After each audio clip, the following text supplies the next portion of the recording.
سلام كما يتخونو كوغات تخطاتلتي تلفزيون أسنا نلومي 18 لكاتيت كلتاشن 26 زترالو زيناتات حزلكم قريبا لقو كساب مودات امساي صنعكم كتكاتاتلو بخبرنا عدمكو بقدامنت جن نتبتاتهم بقربا اوان زتبصح سممعو البريتاريات نصاصار السلام كفتر ولا كنت خاله بوزحاتكم اللوسو زغبوم حطوتات ايتملسون نكوينا زفطر غنا يكون دحر مبال كوينات مسغط مناغنا كنكالا خلينا كبل بريزيدنت غزيو ممحدار تግራይ جنرال تادس ورده زحلفو ملقتيم كاب زتفلالي كبابيتات كل الأوروميانا محاران دوبات تقراي كسقع زرق زلو سراويت بلسقنا عب حمشت قنبارات يراغف كم زلو منجتات مقلاصهم نابي أوروبا نمتاو بليبيا زحالفي إيرتراويان إيتوبياويان زركوبوهم سدتنياتا زتفلالي هاقرات اب ليبيا قدياس اتاو عامس قدود اتاو نقدن كومون مسرط اين يخونو كم زلو حبرات هاقرات زوصا حادث امصاب زملكات زبلن كانو تنزيناتات حزلكم قريبا لخو كسام مودات همساي صنعكم كتكاتاتلو بخبري يعدم عسرت حد لكاتيت حزب تግራይ ተወዲቡ ተቃሊሱ ስርዓት ደርግ ደምሲሱ ዓወዝ ሓፈሰሉ እዋኒ ዝበለ ፕሬዚደንት ግዜው ምምሕዳር ትግራይ ሌተናል ጀነራል ታደሰ ወረደም ኣብ ቀረባ እዋን ዝተበጽሐ ስምምዕ ውዕል ፕሪቶሪያ ተነጻጻሪ ሰላም ክፍጠር ወላ ኳን ተኸኣለን ብዙሓት ኩምለሱ ዝግቦም ሕቶታት ኣይተመለሱን ንኩናት ዝፈጥሩ ግን ኣይኮኑን ክብል ገሊጾም بريزيدنت غزيو ممحدار تግራይ ليتنان جنرال تادس ورده نزز غلصه مبل 51 عامت مجمار برتاو قالسي حزب تግራይ 11 لكاتيت مخنيات بمغبار اب حولت السماعات سنه سرعات منبر انبابا اب زتخيدلو اوانيم حزب تግራይ እናተቃለሰ መስዋዕት እናኸፈለ ኣብ 1967 ዓመተ ምህረት መራሕቲ ረኺቡ ተወዲቡ ድሕር ምቅላስ ስርዓት ደርግ ደምሲሱ ኢኮኖሚያውን ፖለቲካውን ስርዓት ክሰፍን ገይሩ ዝበለ እቲ ፕሬዚደንት ኣብቲ እዋን ዝተኸፈለ መስዋዕቲ ናይ መወዳእታ ብዘይምዃኑ ኣብ ኤርትራ ኣብ ቀረባ እዋን መስዋዕት ተኸፊሉ በስምምዕ ውዕል ፕሪቶሪያ ተነጻጻሪ ሰላም ክፍጠር ወላ ኳን ተኸኣለም ብዙሓት ክምለሱ ዝግቦም ሕቶታት ኣይተመለሱን ንኩናት ዝፈጥሩ ግን ኣይኮነን ኢሉ ህዝቢ ትግራይ ብዙሓት ስድራ ስዋዓ ዝተጎደ ኢኮኖሚ ክሕገዙ ዝግቦም ኣካላት ኣለዉ ዝበለ እቲ ፕሬዚደንት እዚ ዘላቂ መፍትሒ ክወሃቦ ዝግባእ ብሰላማዊ ፖለቲካዊ መንገዲ እምበር ናብ ኩናት ዝኣቱ ኣይኮነን ህዝቢ ትግራይ ብኢኮኖሚ ከመይ ከም ዝጭነቕ ዘሎ زفلت يكبل قليصم ኩናት ዝተገመተን ዘይተገመተን ዝፈጥር ስለዝኾነ በኃይል ዝፍታሕ ነገር የለን በኃይል ዝመጽን ተሃሊ ግን ምክልኻል ግድን ክኸውን እዩ ልዕሊ ኩሉ ግን ሰላም ኩሉ ማራጽ ክንጥቀሚና ክብል ድማ ኣብ መልእኽቱ ኣተሓሳሲቦም ኣብ 2020 ሰራዊት ብልጽግናን መላፍንታ ኃይልታትን ኣብ ልዕሊ ትግራይ ድሕሪ ዝኣወጅዎ ቁልዕ ወራር ኣብ ልዕሊ ህዝብን ትሕተ ቅርጽን ትግራይ ከቢድ ህልቂትን ዕንወትን ምብጽሖም ዝፍለጥ ኮይኖም ካብዚ ብተወሳኺ ከባቢታት ዞባ ምዕራብ ትግራይ ክሳብ ሕጂ ኣብ ትሕቲ ጎበጣ ሰራዊት ብልጽግናን ብኡ ዝድገፉ ዕጡቋትን ኣትዩ ብኣማይታ ሸሓ ዝቁጸሩ ነበርቲ ዞባ ኣብ ማዓስከራት ሱዳንን ውሽጢ ትግራይን ከርፋሕ ህይወታ ምምራሕ ይርከቦም ውዕል ፕሪቶሪያ ካብ ምትግባር ሓንጊዱ ዘይተኣደነ ሰራዊት ብምስልጣንን ሓደሽተ ኣጽወራት ብሸመተ ልቃሕን ሓገዝን ኣብ ምጉራ ዝርከብ ስርዓት ብልጽግናን ኣብ ልዕሊ ትግራይን ኤርትራን ወራር ንምእዋጅ ኣብ ምሽብሻብ ምህላው ዝተፈላለዩ ምንጭታት ተንተንቲ ፖለቲካን ክገልጹውን ይስምዑ እዮም بمغصال كبرى سماعتنا جنبار ناصنت آغو ناب حزبا ويانا حارنت تግራይ بمخنيات مبل 51 عامت 11 لكاتيت ازيز السعن ملأختي أحلف اللهم حابراو مسوات زخفله حزبي شتو نمعوات ركباتو كتناخرن ازو ولد دما ازو ورقاو تاريخ كقصلو كم زغبان جنبار ناصنت آغو غليصم تجنبار ازز جلس مبل 51 عامت صنبل ممسرات حزبا ويانا حارنت تግራይ ህወሓት 11 لكاتيت ملكيتو ندمص ويانا تግራይ ابزلاخو مغلصي ኣብቲ መግለጺ 11 ለካቲት እንክዝከር ውሑዳት ቆራጻት ደቂ ህዝቢ ትግራይ ዝኾኑ ንዘመናት ኣብ ድኽነትን ድሕረትን ዝጸንሐ ኣርዑት ጭቆና ሰይሮም ብሔራዊ መንነት ኣኽቢሮም ህልውና ምእንቲ ክቕጽል ዝተፈላለዩ ብሔራትን ህዝብታትን ካብ ጭቆና ናጻ ኮይኖም ኣብ ሓንቲ ሃገር ብሓባርን ብምክብባርን ክነብሩ ዝኽኣሉን ምስጢር ምንባር ገሃዲ ክኸውን ከም ዝኽኣሉን ገሊጾም እዚ ዓመታት ዝወደአ ዕጥቃዊ ቃልሲ ህወሓት ደርጊ ድሕሪ ምድምሳሱ ኢትዮጵያ ክትዓቢ ባህሊ ህዝቢ ኢትዮጵያ ንዓለም ክፋለጥ ክብርታት ዲሞክራሲ ክረጋገጽ ህዝብታት ብቋንቋም ክመሃሩ ከይተሸቕረሩ ክዛረቦም ብመንነቶም ክኾርዑ ብሓፈሻ ኣብቲ ሃገር ልምዓት ዲሞክራሲን ዕብየትን ክረጋገጽ ካብ ድኽነት ብምውፃእ ናብ ጫፍ ናጽነትን ሰላምን ክሰፍን ዝኽኣለ ከም ዝኾነ ኣፍሊጦም እዚ ጥራሕ ዘይኮነ ልኡላውነት ሃገርን ድሕንነት ዜጋታትን ብኣገባብ ተሓልዩን ተኸቢሩን ክነብር ሃገር ካብ መዝገብ ድኽነት ክትፈሓቕ ብቕልጡፍ ምዕባለ ንቕድሚት ክትስጉም ዝገበረ ኣብ ታሪክ ሃገር ኢትዮጵያ ናብ መጻኢ ወለዶ ክመሓላለፍ ዝኽእል ወርቃዊ ኣሰር ከም ዝገደፈ መስኪሩ በብዓመቱ 11 ለካቲት እንክዝከር ህዝቢ ትግራይ ልዕሊ 60,000 መስዋዕትን ልዕሊ 100,000 ኣካላዊ መጉዳእቲ ክሳራን ዝኸፈሎ ይዝከር ኢሉ ኣብዚ ዕጥቃዊ ቃልሲ ህዝቢ ኣገውን ከም ህዝቢ ትግራይ ግዳይ ኩናት ኮይኑ ኣብ ጎድና ሓው ህዝቢ ትግራይ መስዋዕቲ ከም ዝኸፈለ ሓቢሮም እንተኾነ ግን ድሕሪ ዓወት ህዝቢ ኣገው ነቲ ዝተቃለሰሉ ሕቶታት ክምልስ ስለ ዘይከኣለ ሕጂ ነዚ ሕቶታት ንምምላስ ተወዲቡ ኣብ ዝቃለሰሉ እዋን ጽምብል መበል 51 ዓመት ህወሓት 11 ለካቲት እንክኽበር ከም መላዓዓሊ ትምህርቲ ክውሰድ ኢሉ ብሓፈሻ ህዝቢ ትግራይ 17 ዓመት ዕጥቃዊ ቃልሲ ተመክሮ ብግቡእ ብምጥቃም ከም ኣመኑ ውሽጣዊ ሓድነት ብምጥንኻርን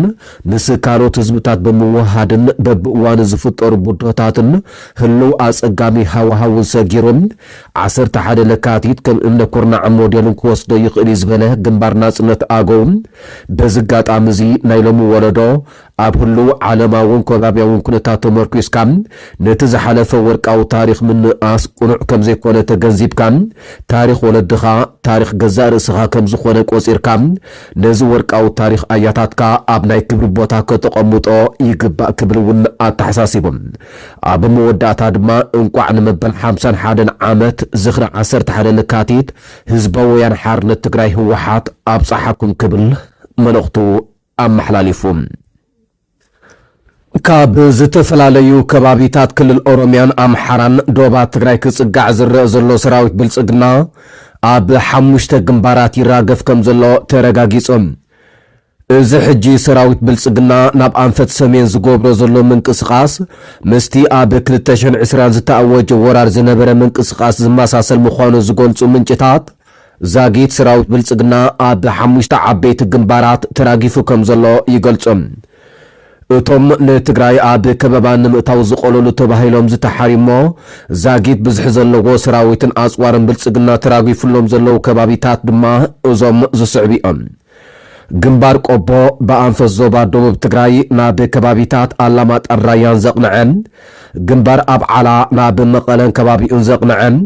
ግንባር ብርሓለ ናብ ዓዲግራትን ዛላምበሳን ዘቕንዐን ግንባር ሰቆጣ ናብ ከባቢታት ዞባ ማእከል ትግራይ ዘቕንዐን ግንባር እንዳባጉና ናብ ሽረን ከባቢኣን ዘቕንዑ እዮም ካብዚ ብተወሳኺ በኣንፈት ዞባ ምዕራብ ትግራይ ኣብ ከባቢታት ሑመራን ወልቃይትን ከምኡውን ኣብ ወረዳ ጸለምቲ ተወሰኽቲ ሰራዊትን ኣጽዋርን ብልጽግና ይራገፍ ከም ዘሎ እቶም ምንጭታት ኣረጋጊጾም ናብ ኤውሮጳ ንምእታው ብሊብያ ዝሓልፉ ኤርትራውያንን ኢትዮጵያውያንን ዝርከብዎም ስደተኛታት ዝተፈላለያ ሃገራት ኣብ ሊብያ ግዳያት ጾታዊ ዓመፅ ጉዱል ጾታዊ ንግድን ምስርጣይን ይኾኑ ከም ዘለዎም ሕብራት ሃገራት ዘውፅኦ ሓዱሽ ጸብጻብ ኣመልኪቶም ኣብ ልዕልቶም ስደተኛታት ዝበጽሕ ርህራሄ ዘይብሉን ስልታውን ግህሰት መሰላት መብዛሕትኡ ግዜ በቶም ሰብ መዚ ሊብያ ርክብ ዘለዎም ዘይሕጋውያን ኣስገርቲ ዝፍጸም ዘሎ ኢሉ እቲ ጸብጻብ ቤት ጽሕፈት ኮሚሽን ሰብኣዊ መሰላት ሕብራት መንግስታትን ልኡኽ ድጋፍ ሊብያን ብ17 ለካቲት 2026 ብሓባር ኣብ ዘውፅዎ መግለጺ ኣብ ሊብያ ዝርከቡ ኢትዮጵያውያን ከምኡውን ኤርትራውያን ዝርከብዎም ስደተኛታት ዝበጽሖም ዘሎ ስቃይ ዘርዚሮም ኣለዎም እዚ ካብ ጥሪ 2024 ክሳብ ታሕሳስ 2025 ኣብ ዘሎ ግዜ ዝሽፍን ጸብጻብ ክዳሎን ከሎም ካብ 16 ሃገራት ኣፍሪቃ ማእከላይ ምብራቕን ደቡብ ኤስያን ዝመጹ ኣስታት 100 ስደተኛታትን ሓተት ዕቁባን ቃለ መጠይቕ ተገይሩሎም። እዚኦም ዜጋታት ኢትዮጵያ፣ ኤርትራ፣ ደቡብ ሱዳን፣ ኬንያን ሶማልያን ዝርከብዎም እዮም። ኣብቲ ጸብጻብ ዝተጠቕሰት ንልዕሊ 6 ሰሙን ኣብ ምብራቃዊ ሊብያ ዝርከብ ተብሮቕ ኣብ ዝርከብ እንዳ ንግዲ ተኣሲራ ዝጸንሐት ኤርትራዊት ሞት መሓሸኒ ጉዕዞ ሲኦሊ ነይሩ ክትብል ገሊጻ ዝተፈላለዩ ደቂ ተባዕትዮ ብዙሕ ግዜ ዓሚጾምኒ ክሳብ 10 ክብል ገሊጾም ዝተፈላለዩ ደቂ ተባዕትዮ ብዙሕ ግዜ ዓሚጾምኒ ክሳብ 14 ዓመት ዝዕድሜና ዋልድ መዓልታዊ ይዕመፃ ነይረን ዝበለት እታ ግዳይ ኣባላት ስድራኣ ካብቲ ዝተታሕዘትሉ ኩነታት ክትወፅእ ዘይተኣደነ ገንዘብ ክኸፍሉ ተገዲዶም ምዃኖም ኣብሪሃ ኣብ ወርሒ ጥሪ 2025 ሓንቲ ግዳይ ስቅያትን ጾታዊ ዓመፅን ናይ ዝኾነት ኢትዮጵያዊት ጓል ኣንስተይቲ ዘርኢ ቪድዮ ኣብ ማሕበራዊ መራኸቢታት ተዘርጊሑ ምንባሩ ዝጠቐሰ እቲ ጸብጻብ ኣብቲ ቪድዮ እታ ግዳይ ንኽትፍታሕ ስድራኣ መበጀ ክኸፍሉ ከም ትምሕፀን ትርአ ይብል። ብ28 ጥሪ ድማ ስድራኣ $6,000 ምስ ከፈሉ ከም ዝተፈትሐት ጸብጻብ ብሕብራት ሃገራት ኣመልኪቶም። ኣብዚ እዋን ናብ ሃገራት ኤውሮጳ ክሰግሩ ዝደልዩ ስደተኛታት ኣብ ዝሓልፉላ ሊብያ ኣብ ልዕሊ ስደተኛታትን ሓተት ዕቁባን ዝፍጸም ስልታዊ ከምኡውን ሰፊሕ ገሰሰባዊ ምስላትን በደላትን ብዘይተሓታትነት ከም ዝቐጸለ ኦቻ ብወገኑ ገሊጾም። እቲ ጸብጻብ ከም ዝብሎ ኣብ ሊብያ ዝኣተዉ ስደተኛታት መብዛሕትኡ ግዜ ብብረት ምፍርራሕ ክወርዶም ብሓይሊ ክተሓዙ ይጭወዩን ካብ ስድሮም ይፍለዩን ድሕሪኡ ናብ ወግዓዊ ዘይወግዓውን ዘይሕጋውን መዳጎን ማእከላት ከም ዝውሰዱ ጠቒሶም። ኣብቲ መዳጎንታት ንነዊሕ ግዜ ይእሰሩ ብዝወርዶም ስቅያትን ኢሰብኣዊ ኣተሓሕዛን ድማ ንክፍትሑ ገንዘብ ክኸፍሉ ይግደዱ ብምባል መብዛሕትኡ ግዜ ምስ ናይ መንግስቲ ኣካላት ርክብ ዘለዎም ዘይሕጋውያን ኣስገርቲ ስደተኛታት ካብቲ ኩነታት ንምኽሳብ ከም ዝንቀሳቐሱ የረድም። እዚኦም ነቶም ስደተኛታት ናብ ጉዱድ ጾታዊ ንግዲ፣ ጉዱድ ዕዮን ናይ ገዛ ግልያነትን ከም ዘቃልዕዎም ሓቢሮም። ካልኦት ድማ ጾታ መሰረት ዝገበረ መጥቃዕቲ ምስርጣይን ምዝመዛን ከም ዝወርዶም ኣመልኪቶም። ሓንቲ ኤርትራዊት ስደተኛ ንሳን መሓዛኣን ከም ዝተዓመፃ ዝገለጸ እቲ ጸብጻብ ወሲኾም እታ መሓዛኣ ከቢድ ምፍሳስ ደም ስለ ዘጋጠማ ህይወታ ከም ዝሓለፈ ሓቢሮም። ላዕለዋይ ኮሚሽነር ሰብኣዊ መሰላት ሕቡራት ሃገራት ቮልከር ተርክ እዞም ግድያ ዝሓልፍዎ ዘለዉ ስቓይ ነቲ እናወሰኸ ዝኸይድ ዘሎ ስስዕ ነጋዶን